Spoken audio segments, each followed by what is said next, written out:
Kaduthuruthy urban സഹകരണ ബാങ്കിൽ 9 ലക്ഷം രൂപയോളം കുടിശ്ശികയുള്ള മാന്നാർ സ്വദേശിനിയായ ശാന്തമ്മയ്ക്ക് നിയമാനുസൃതമായ നോട്ടീസ് നൽകിയാണ് ജപ്തി നടപടികൾക്കായി അധികൃതർ എത്തിയതെന്ന് ബാങ്ക് ചെയർമാൻ സുനു ജോർജ് പറഞ്ഞു. ജപ്തി നടപടികൾക്ക് എത്തിയപ്പോൾ സ്ഥലത്ത് നിന്ന് മാറി നിൽക്കുകയും പിന്നീട് എത്തിയപ്പോഴും താക്കോൽ നൽകാൻ വിസമ്മതിക്കുകയായിരുന്നു. സംഭവങ്ങളുടെ വീഡിയോ റെക്കോർഡിംഗ് കൈവശമുണ്ടെന്നും ചെയർമാൻ പറഞ്ഞു. ഞങ്ങളെ സംബന്ധിച്ചിടത്തോളം അഡ്വക്കേറ്റ് കമ്മീഷൻ പോലീസിന്റെ സാന്നിധ്യത്തിൽ അവിടെ ചെല്ലുകയും അതുമായി ബന്ധപ്പെട്ട വായ്പ എടുത്ത ആളിനോട് അവിടെ വീട്ടുമുറ്റത്ത് വെച്ച് സംസാരിക്കുകയും താക്കോല് തരാൻ പറയുകയും താക്കോല് ഞങ്ങൾ തരില്ല എന്ന് അവരവിടെ വെച്ച് പറഞ്ഞു. തലേ ദിവസവും ഈ കാര്യങ്ങളിൽ ഇൻഫോം ചെയ്തിരുന്നതാണ് അവരുടെ വീട്ടിൽ. അപ്പൊ അവര് ബോധപൂർവ്വം ആ വീട്ടിൽ നിന്ന് മാറി നിൽക്കാൻ ശ്രമിച്ചു.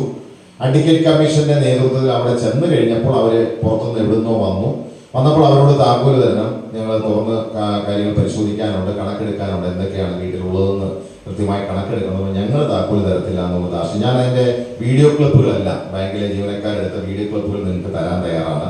അല്ലാതെ ഒരിക്കലും അവിടെ മരുന്ന് എടുക്കരുതെന്നോ അവിടുത്തെ സാധനം എടുക്കരുതെന്നോ, അവർക്ക് എന്ത് ഇഷ്ടമുള്ള ആ വീടിനകത്തുള്ള എല്ലാ സാധനവും എടുക്കുന്നതിന് ഞങ്ങൾ ഒരു സ്ഥലത്തും എതിരല്ല.